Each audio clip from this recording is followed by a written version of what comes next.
J'aimerais qu'on démarre par le commencement. On va pas refaire toute l'histoire, mais j'aimerais qu'on démarre par le commencement. C'est-à-dire, pour moi, le commencement de la chute, certes, ça a été amené par des éléments, mais pour moi, c'est le départ de Roberto De Zerbi. Et vous allez me dire si vous êtes d'accord sur ça, d'ailleurs. Est-ce que pour vous, comme moi, vous pensez que le départ de Roberto De Zerbi a scellé la chute du club cette saison, ou ça s'est amorcé bien avant et que finalement c'était juste un détail? Par rapport à son départ? Ouais.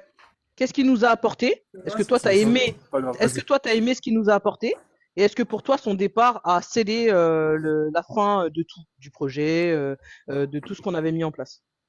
Ben oui, déjà moi j'étais plus que hypé par son arrivée, vraiment, parce que le football ça concerne chacun sa sensibilité. Il y en a ils aiment pas trop sa manière de jouer, il y en a ils sont plus Guardiola que Klopp, par exemple. Et ça j'ai rien à dire à ça, chacun ses goûts.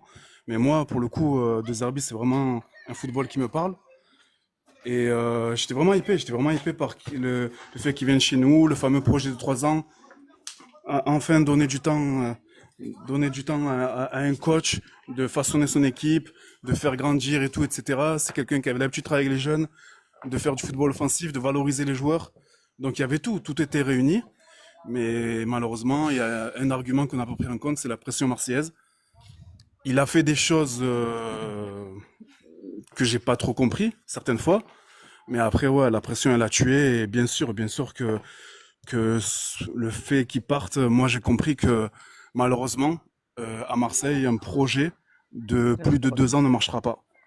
On aura malheureusement que des périodes de transition de 2 ans max, mais vraiment max. D'accord. Alistair? Deux Zerbi chez nous. Roberto De Zerbi, Excuse-moi, c'était un. Sati, je vais Ah, vous excuse-moi laisser, je vais Ryan. m'occuper des petits. Vas-y Merci Ryan, de m'avoir tu invité. remontes dès que tu peux, s'il te plaît. Il À n'y a tout pas à de l'heure. problème. Merci à vous et Merci bon à live. toi. Merci. Excuse-moi Alistair, vas-y. Roberto De Zerbi, c'était un coach clivant. On aime ou on n'aime pas. Moi, personnellement, j'étais dans le train de Roberto De Zerbi. Mais après, ça, c'est quelque chose de personnel. On peut ne pas apprécier Roberto De Zerbi. On peut aimer son travail, peu importe. Quand tu as une fondation et que tu as trois piliers, si tu en enlèves un, forcément, la maison s'effondre. Et c'est ce qui s'est passé, c'est-à-dire que Roberto De Zerbi est enchaînement sur son entraîneur, etc. Et puis voilà. Je pense que le départ de ce qui a éclaté, c'est Roberto De Zerbi, mais il est aussi responsable puisque, par déduction, il abandonne la maison à un moment donné où on avait besoin de lui. On n'avait pas besoin qu'il s'en aille. Je pense qu'il fallait qu'il reste même dans les moments difficiles, on doit savoir être, puisqu'en plus lui, il le vendait comme étant un supporter fervent, je pense qu'il devait rester avec nous. Après, bon, bah, c'est son choix, on ne peut pas le remettre en question, il a le droit de faire ce qu'il veut dans sa vie, mais c'est sûr que son départ amène tout ce qui arrive derrière. Ouais. Julien, est-ce que comme Alistair, tu vois justement ce que De Zerbi nous a apporté? Et est-ce que toi aussi tu penses qu'il aurait pas dû partir comme il est parti et que c'était pas la bonne chose à faire et que ça allait en contradiction avec le fait que voilà, il était à fond avec nous, à fond avec les supporters, qui en fait on avait l'impression qu'il y avait un lien affectif avec nous et au final il part comme ça du jour au lendemain. Comment toi tu l'as compris toi son départ? Moi, j'avoue que je sais pas trop les vraies raisons de son départ. Je trouve ça assez mystérieux quand il dit en conférence que pour l'instant il peut pas parler. Je trouve ça assez bizarre en fait. Moi, je trouve que ça a surtout mis le fin au projet, quoi, de Benassia et De Zerbi. Et maintenant, Abibay, il met fin à la saison, lui. Tu vois. On va en venir à Moi, son cas juste après. Mais toi, dans, moi, je dans ce vais que pas te proposait, mentir dans ce que que j'aimais proposait De beaucoup De Zerbi, Zerbi. Ouais, moi, j'aimais ouais, beaucoup. Les gens oublient souvent quand même de dire qu'on était jusqu'à janvier, on était dans les trois meilleures attaques d'Europe. Donc oui, on prenait des buts. Oui, c'était pas tout le temps parfait, c'était pas tout le temps beau à voir. Mais la vérité, il y avait une recherche de jeu tout le temps, systématiquement. C'est l'une des premières fois, un Tudor qui était un peu comme ça, mais un entraîneur qui allait jouer les gros sans mettre le bloc bas, qui allait vraiment les chercher, qui avait vraiment une identité de jeu, qui voulait mettre, que ça soit contre Paris ou contre Lorient, il voulait l'attaque, quoi. Moi, il m'avait ramené un peu cette fierté dans les grands matchs de se dire qu'on n'allait pas donner nos fesses gentiment. mhm, Donc non, franchement, moi j'ai beaucoup aimé De Zerbi, j'ai beaucoup aimé son tempérament. Après, je vous avoue que je sais pas trop si j'en veux ou pas, parce que pour l'instant, la vérité, c'est qu'on sait rien. On connaît pas vraiment les raisons, on sait pas si c'est avec Benassia, avec Longoria, si c'est avec les médias, si c'est avec les joueurs. Pour l'instant, en vérité, chacun a un petit peu son opinion, mais la réalité, on ne l'a pas. Donc voilà. Et certains lui ont reproché, d'ailleurs, les autres, vous pourrez rebondir là-dessus. Beaucoup de ses détracteurs lui ont reproché le fait de ne pas avoir de réponse tactique en cours de jeu, de rester têtu et figé sur les propositions qu'il pouvait faire au cours du jeu et qu'il n'avait pas assez de réactivité par rapport à, voilà, qu'il se remettait pas assez en question. Est-ce que Comme tout quelqu'un... grand coach. Comme tout grand coach Vas-y, Marou, tu peux enchaîner si tu veux. Dis-nous ce comme que tout tu as grand pensé. coach en devenir ou grand coach toute personne qui est devenue grand coach, elle a pris ses idées et ses principes de jeu, elle les a appliqués à la vie et à la mort. Et avec le travail, l'exécution, le fait de trouver les bons profils, parce qu'on a fait un écrémage rapide à chaque fois. Un joueur n'était pas satisfaisant, il partait. C'était dans le but d'améliorer l'équipe sans cesse. Et après, moi, j'ai regardé des vidéos de Raph, vu qu'il est là, donc j'ai regardé vite fait deux, trois vidéos. À un moment donné, il dit qu'il n'est pas adapté à la Ligue 1. Je trouve que le mot adapté à la Ligue 1, entre guillemets, ça veut tout et rien dire. Quand tu gagnes, t'es adapté. Quand tu perds, t'es pas adapté. Après, moi, je trouve vraiment que c'était un mec qui avait une identité forte, qui pouvait ramener un équilibre, qui ramenait le côté institution dans le sens, il y a des mecs qui voulaient venir à l'OM par rapport à ce qu'on prônait, les idées de jeu qu'il y avait. Donc, il y avait quelque chose de très lisible quand tu voulais venir à l'OM. Là, maintenant, ben, on sait plus de quoi demain sera fait et on verra bien ce que ça donne. Mais en tout cas, voilà. Il te posait un cadre, on va dire, au niveau du football, avec des profils précis, des joueurs précis, et on savait où on allait. Quand tu signais à l'OM, tu savais comment t'allais jouer, comment t'allais être utilisé. Il n'y avait pas d'ambiguïté. Voilà. Mm. Raph, t'es là ou Non, il s'installe. Raph? Ok. Moi, si tu veux, je peux réagir. Ouais, vas-y, parole, ouais, je t'écoute. Je voulais juste voir si Raph était branché. Vas-y. Ben, sur De Zerbi, je pense que c'était le profil idéal qu'on pouvait avoir pour un projet sur 3 à 5 ans, mais que au final, à un moment donné, on lui a promis des choses et qui n'ont pas été conduites par des faits. Donc, inévitablement, il est parti. Donc, je pense qu'il s'est passé déjà quelque chose cet été.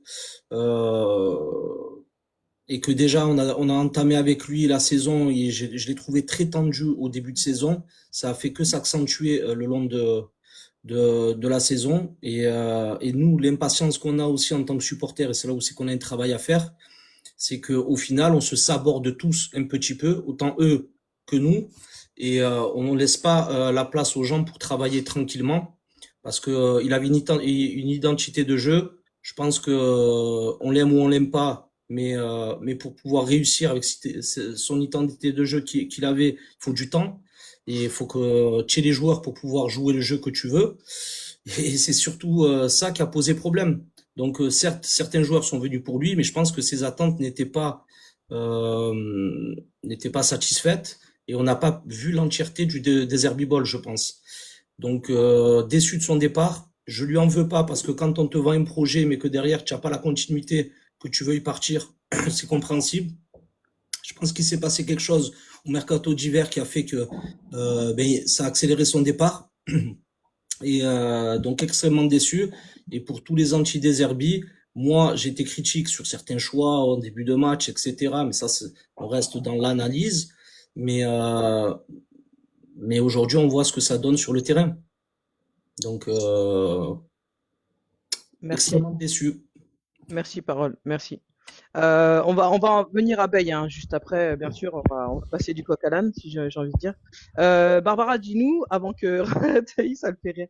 Barbara, dis-nous, avant qu'on passe à Raph, s'il a réussi à. Vas-y, Barbara.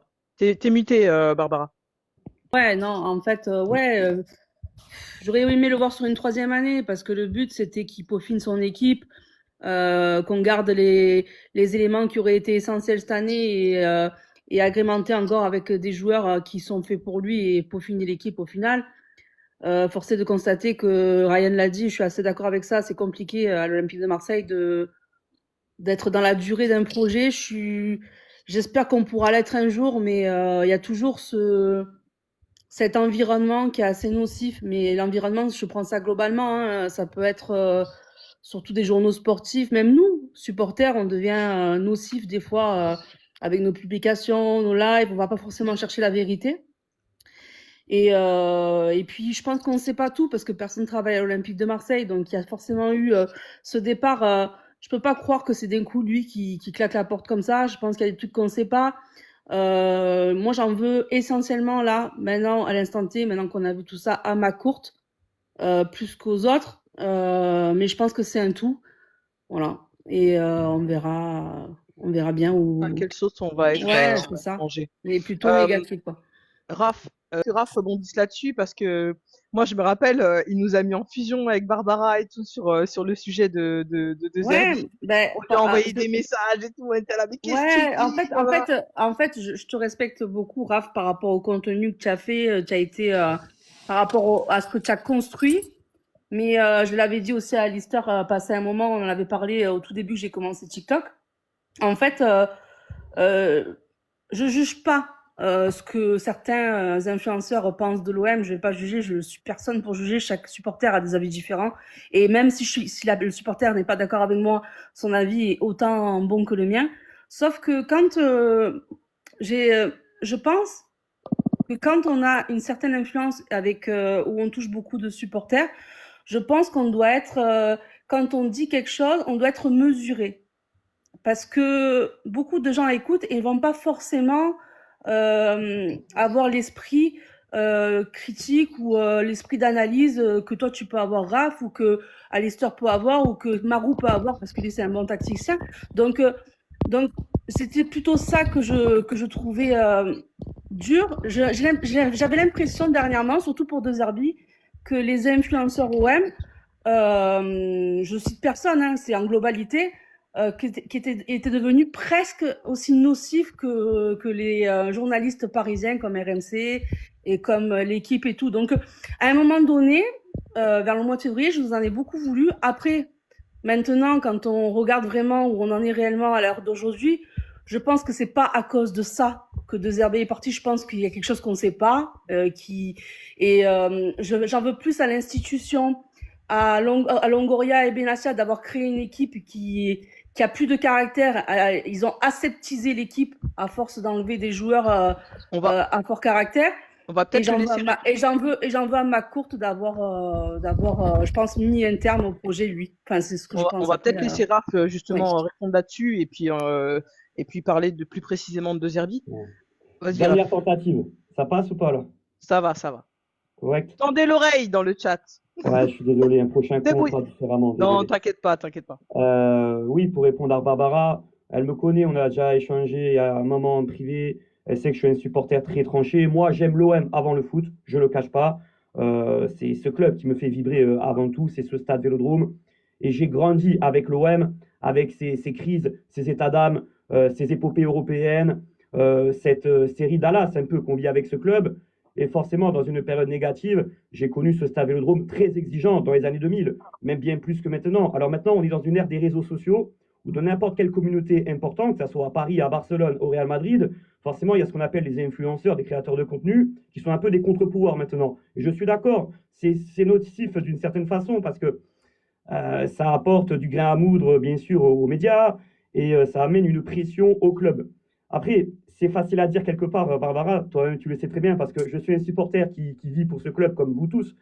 Et après une humiliation comme à Bruges, forcément j'en ai voulu à De Zerbi, parce que là c'est aussi une question d'attitude. Quand tu perds 3-0 et qu'on te demande de jouer à la passe à 10 derrière pour soi-disant un entraîneur qui a des coronesses et qui va droit au but, moi je ne peux pas l'accepter. De Zerbi, par contre, c'est clair qu'on voyait des choses. On pouvait analyser un match. À l'inverse de Habib Beye, qu'on aime ou qu'on n'aime pas, c'est quelqu'un qui avait des idées. Et ça, je respecte. J'aime aussi le personnage, parce qu'il avait une flamme, une ferveur pour ce club, pour cette ville. C'est pour ça qu'il est venu en priorité. Hein. Ça, c'est indéniable. Après, j'ai constaté qu'avec le temps, De Zerbi, sa patte à l'OM, elle n'a jamais vraiment de prise. Malgré l'an passé, quelques bons matchs, on a eu aussi des grosses humiliations. On n'a jamais vraiment confirmé. On a été deuxième ric-rac. Et cette année, le groupe a implosé. Il n'a pas su installer son jeu en Ligue 1. Et même lui saura le reconnaître. Et le contexte marseillais lui a fait... l'a rendu fou aussi quelque part. Il a fait beaucoup d'erreurs, De Zerbi. Alors justement, Marou voulait te poser une question par rapport à ça, parce qu'à un moment... Non, moi je voudrais rebondir sur ce qu'il a dit vite fait. Vas-y. En fait, quand on dit qu'il n'a pas su mettre son jeu en place, c'est impossible de penser ça parce que là, on l'a vu, le contraste entre les deux entraîneurs et ce qui est mis en place. On voit qu'il y avait de vraies idées. Maintenant, est-ce que ça a marché ou pas? Ça, c'est une autre question et par moment, comme tu as pu le dire. Mais on a vu que chaque seconde du match, De Zerbi était présent dans la tactique, que ce soit dans le positionnement, dans le placement, dans les circuits de passe, que ça marche ou que ça marche pas. Ça a toujours été présent. Moi, j'ai regardé Tottenham au deuxième match. Je vois un Gallagher jouer comme un Rabiot. Je vois des Udogie Poro rentrer à l'intérieur du jeu. Je vois les mêmes prémices que je voyais à l'Olympique de Marseille. Donc, je sais que on a vu à chaque instant son football. Maintenant, sur la notion, est-ce que ça a marché, pas marché, est-ce qu'il fallait plus de temps? Ça, c'est autre chose. Et est-ce que cette tactique, est-ce que ce système fonctionne en Ligue 1? Parce que toi, tu te posais cette question, Raph. Est-ce que c'est un système, une vision du jeu qui est adaptée à la Ligue 1? Toi, tu t'es posé clairement cette question et je poserai la question aussi à Lister derrière. Oui, ça peut fonctionner parce que De Zerbi se repose essentiellement sur une possession basse, comme on dit. Et les adversaires, bien sûr, tu peux les aspirer également comme ça. On a eu des coachs par le passé, comme Sampaoli, qui a réussi quand même à déséquilibrer des blocs bas, plus régulièrement du moins. Bon, Bielsa, c'était un jeu différent, beaucoup plus sur l'intensité, le pressing, la verticalité. Mais ça peut fonctionner dans le championnat de France également. En Italie, c'est un championnat qui est très, très tactique aussi, hein, assez fermé, hein, assez défensif. Donc du coup, pour toi, finalement, De Zerbi aurait pu très bien s'adapter, si ça avait pris, aurait pu très bien s'adapter à la Ligue 1. Oui.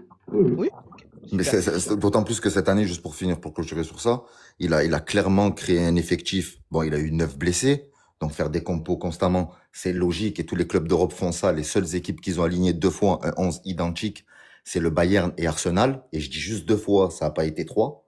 Donc, les changements de composition, c'est normal.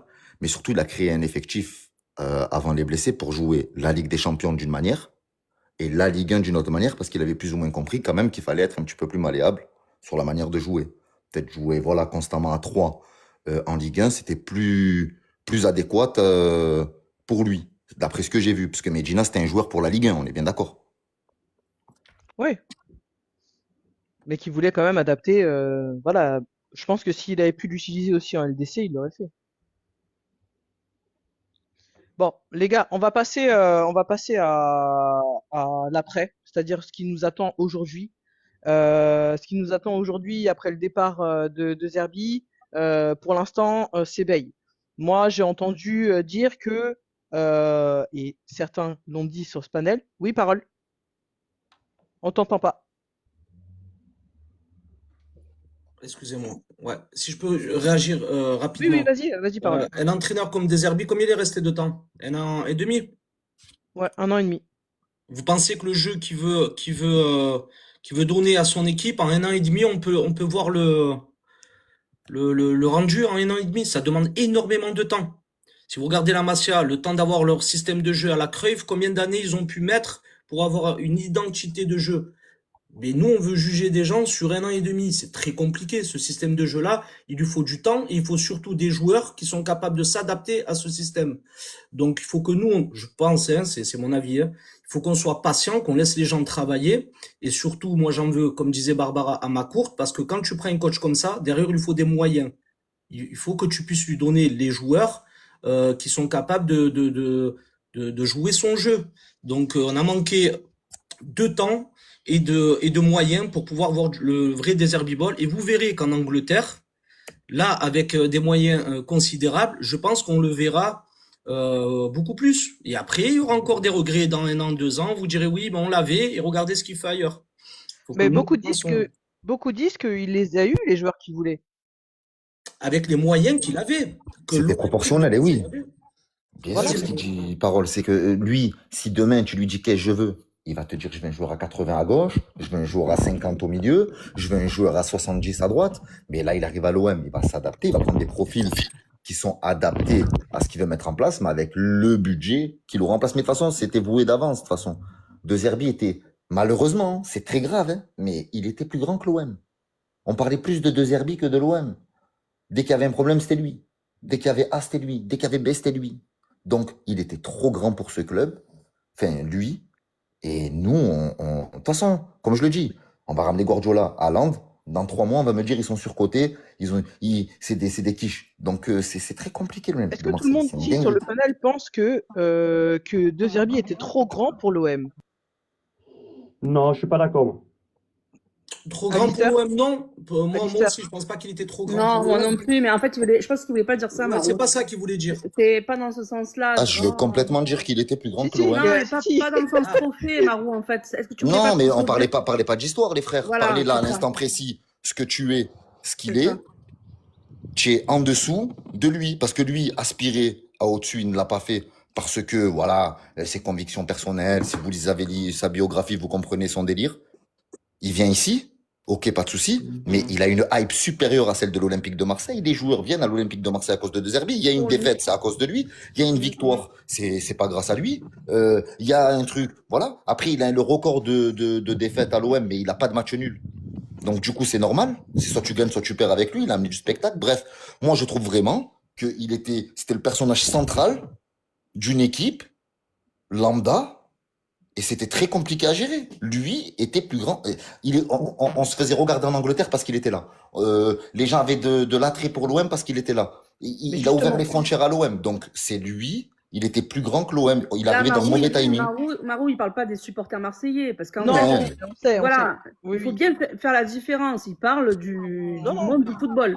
Alors, Voilà, justement, c'est- Raph, tu voulais réagir à ça? Ouais, ouais, c'est intéressant. On a eu beaucoup de coachs par le passé qui avaient un certain prestige. Villas-Boas, quand il signe à l'OM, on peut estimer la même chose. Bielsa, pareil. On a su attirer quand même des coachs de renom, je trouve, à l'OM depuis 20-25 ans. Hein. Rudy Garcia aussi a fait des grandes choses juste avant, qu'on le veuille ou non. Ouais, mais c'est Thomas, pas dans ce Aliou. sens-là. C'est pas dans ce sens-là. C'est dans le sens de la hype. Maintenant, Ouais, la hype. maintenant, c'est les réseaux. Maintenant, c'est les réseaux. TikTok, La j'y suis depuis un petit médiatisation, tu veux moment. dire.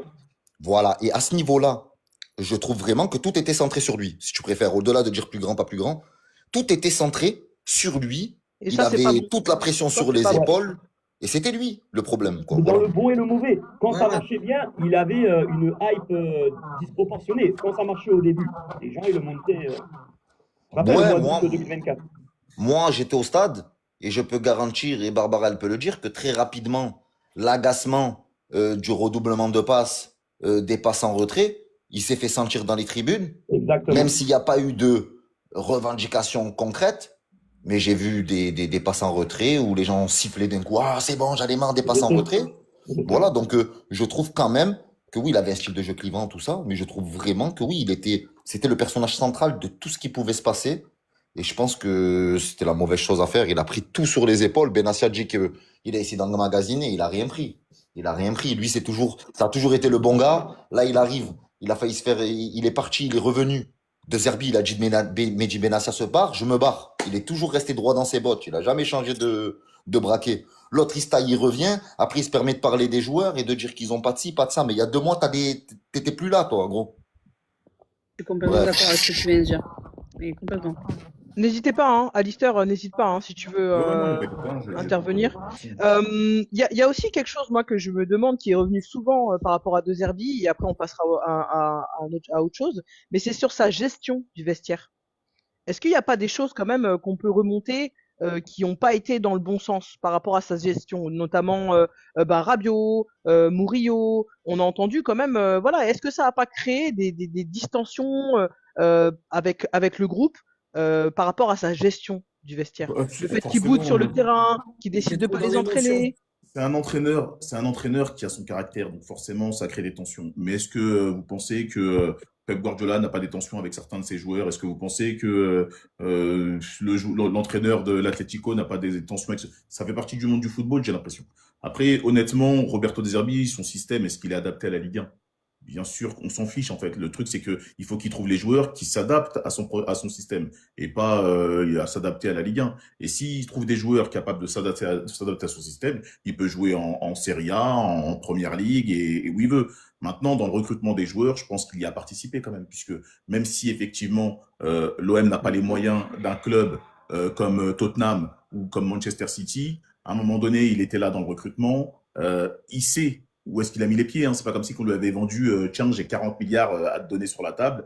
Je pense que les économistes de ce club l'ont dit, voilà quelle sera la possibilité du club. Donc moi, vous le savez, j'ai toujours été pour Roberto De Zerbi, mais son départ, je ne l'apprécie pas parce que dans tous les cas de figure, si c'est une question économique, il savait très bien où est-ce qu'il était tombé. Hein. Il n'est pas tombé à Manchester, il le savait. Et si c'est une question personnelle, eh bien, il nous abandonne. Dans les deux cas, je dis oui, j'aurais aimé qu'on finisse le temps avec lui et qu'il finisse sur ce projet de 3 ans.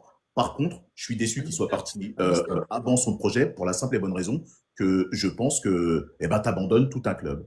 Je peux te poser une question? Je peux te poser une question, Oscar? Attends. Ouais, vas-y. Vas-y, parole. Du coup,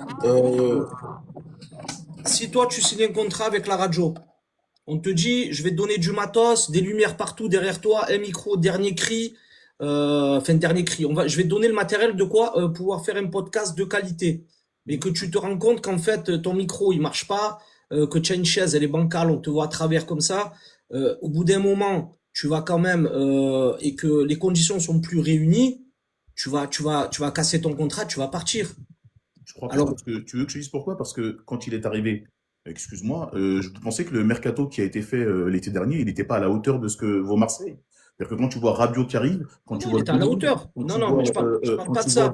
Et même quand tu fais, pour finir, mais même quand tu fais des Péchao, il a eu un mercato à la hauteur de ce qu'il voulait. Hein. C'est juste qu'à un moment donné, il faut juste comprendre qu'à l'Olympique de Marseille, on lui a jamais vendu, on va te donner 200 millions pour recruter. C'est-à-dire qu'à l'Olympique de Marseille, non, mais je parle pas d'argent.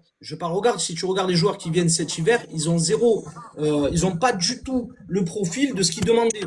Il nous fallait un défenseur, un attaquant, tu prends. Oui, mais ça a joué. Oui, mais si tu veux ça, c'est ce que nous on dit. C'est ce que nous on dit. Mais sauf que quand en fin de match, je sais plus c'était quel match, il parle d'Abdelli, tu sens bien qu'il le veut Abdelli. C'est des choix, hein. Faut pas croire que lui, il n'a pas été mêlé dans des choix. Je pense que Roberto De Zerbi a eu son mot à dire dans quasiment tous les transferts de l'Olympique de Marseille. Nadji, il a jamais vu. On est en train de dire que Roberto De Zerbi, tu sais, on lui a imposé des joueurs. C'est pas du tout le personnage, c'est pas du tout la manière dont il a fait les choses. C'est pas ce que je dis. Ah bah alors, je pense que Nadji, par exemple, comme le dit Marou, il a jamais voulu. Abdelli n'avait pas le profil pour moi des besoins qu'on avait à ce moment-là. Mais pour toi, par contre, moi, quand j'entends Roberto De Zerbi parler d'Abdelli avant qu'il arrive, c'est pas ce qu'il en dit. Il a dit qu'on pourra faire que Abdelli et rien d'autre. Ouais, donc, bien sûr qu'il va t'en parler. Je pense pas. Je pense qu'il doit adapter à son effectif et que Abdelli, il l'a choisi comme les autres. Je trouve que c'est trop simple de dire que Roberto De Zerbi, dans cette histoire, tu sais, il n'a pas eu ce qu'il voulait. Roberto De Zerbi a eu un effectif de malade, les gars. Si vous prenez sur le papier l'effectif qu'on a, pour moi, c'est clairement, on est en dessous du PSG. Normalement, on prend la deuxième place. Clairement, Roberto De Zerbi, on ne peut pas dire aujourd'hui, on ne lui a pas donné les clés du camion. Il a eu ce qu'il voulait, les joueurs qu'il voulait. À un moment donné, bon, c'est facile de dire que aujourd'hui, par contre, attention, je dis bien, j'ai toujours été dans le bateau de Roberto De Zerbi. Par contre, son départ, je trouve que, eh bien, peut-être que, alors, tu vois, cette défaite, cette pression, tout ça fait que le gars, il a dit, allez, je lève le bras, j'ai plein de choses à côté, je pourrais avoir n'importe quel club autour de moi, parce qu'on va pas se mentir, ça reste un entraîneur quand même au-dessus d'Abid Bey, et qu'il abandonne à ce moment-là. Maintenant, je pense que peut-être, tu vois, il y a des discussions dont on n'est pas au courant, parce que Mehdi Benatia, qui lui aussi abandonne quelques temps après, et vous savez à quel point j'ai mis Mehdi Benatia, parce que j'arrête pas de dire de Mehdi Benatia, j'aurais aimé un jour qu'il soit président. Mais justement, donc tu penses pas que quelque chose s'est passé? Mais voilà, mais je suis assez d'accord, c'est plus ça qui s'est passé que le fait attendez, de voilà. Attendez, s'il vous plaît, j'ai juste un truc à vous dire. Moi, j'ai juste un truc à vous dire. Vous êtes des personnes à qui je vais vous expliquer des choses simples et vous allez comprendre. Et j'ai pas besoin de débattre sans temps. Avec vous, j'ai l'impression. Les gars, Mehdi Benatia, il a posé sa démission le 9. Le soir du match contre Paris, il était démissionnaire déjà. D'accord?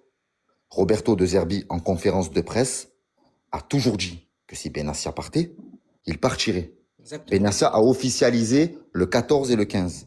Lui, il a officialisé le jour de la démission, c'est-à-dire le 10 au 11. Il a posé sa démission, il a officialisé, il est parti au lendemain à l'entraînement juste après l'entraînement.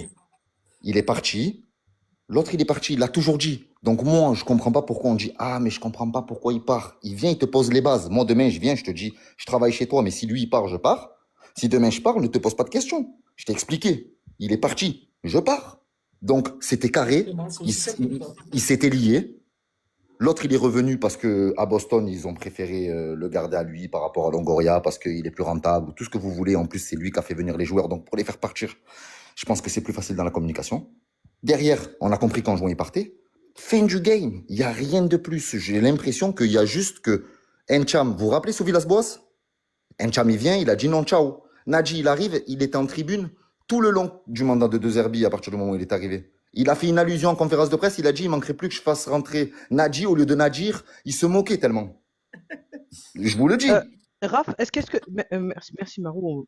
Raph, qu'est-ce que tu penses de ce qu'il a dit Parole et de la réponse d'Alistair? C'est-à-dire, est-ce que tu penses qu'on a donné tout le matériel et tout ce qu'il fallait à De Zerbi, qu'il a choisi ses joueurs, qu'il avait de quoi faire? Et qu'est-ce que tu penses aussi de son départ? Je sais pas si tu en avais déjà parlé.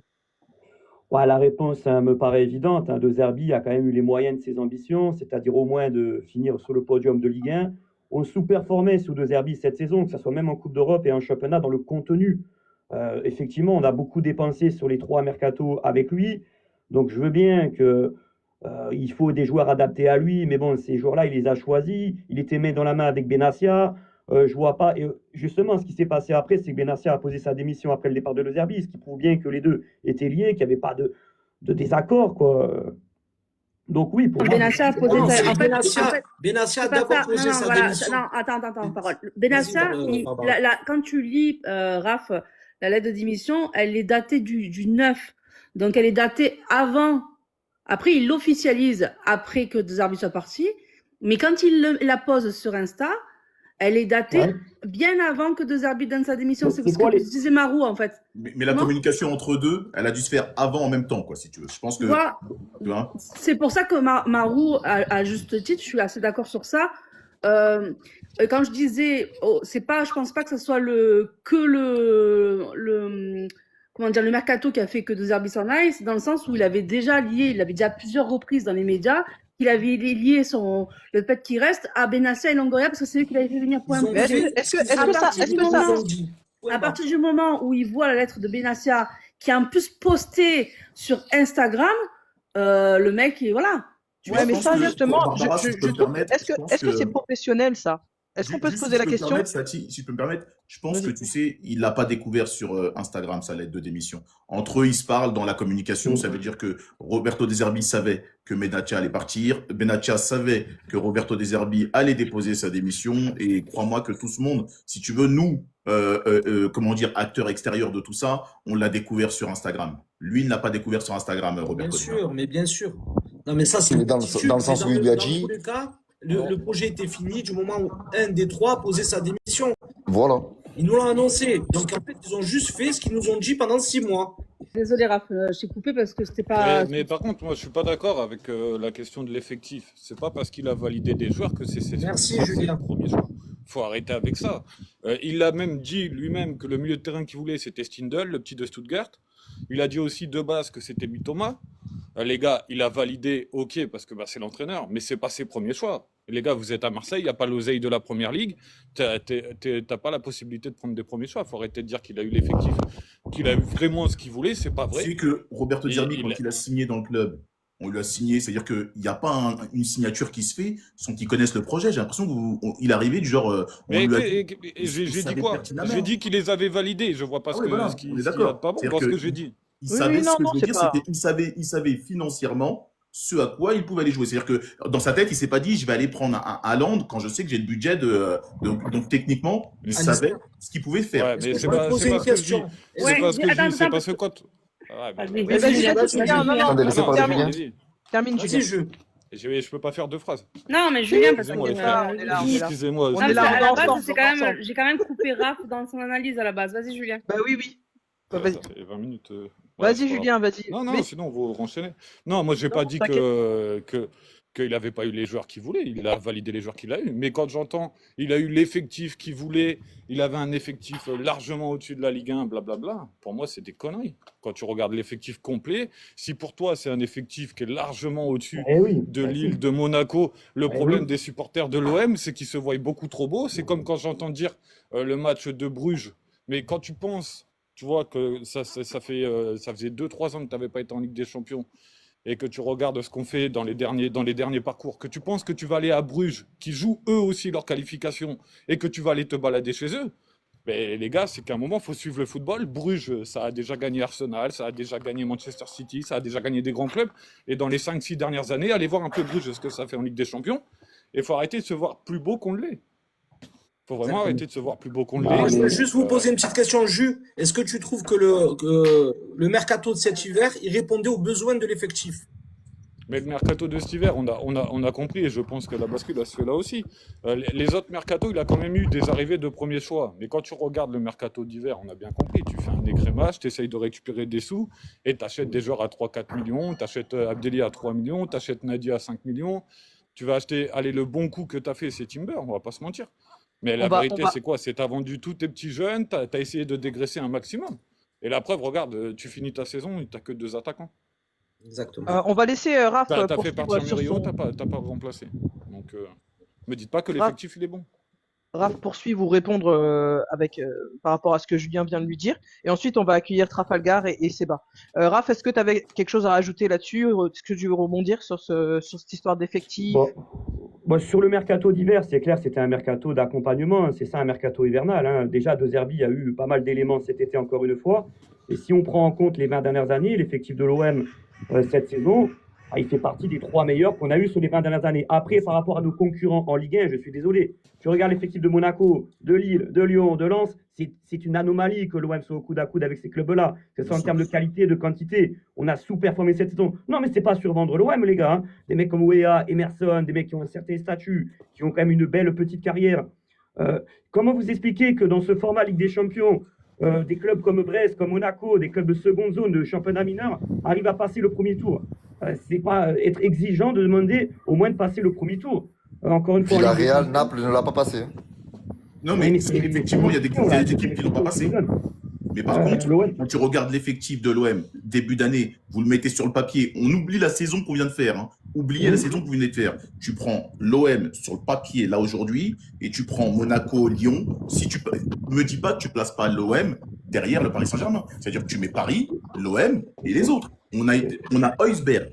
On commence la saison avec Rabiot. On a quand même des Greenwood. Et bien évidemment qu'on a des joueurs bien au-dessus en fait, des équipes qui sont là. Malheureusement, ça n'a pas pris, la mayonnaise n'a pas pris, mais on ne peut pas dire que l'effectif, si vous voulez, quel effectif on a eu depuis des années qui ressemble à celui-ci.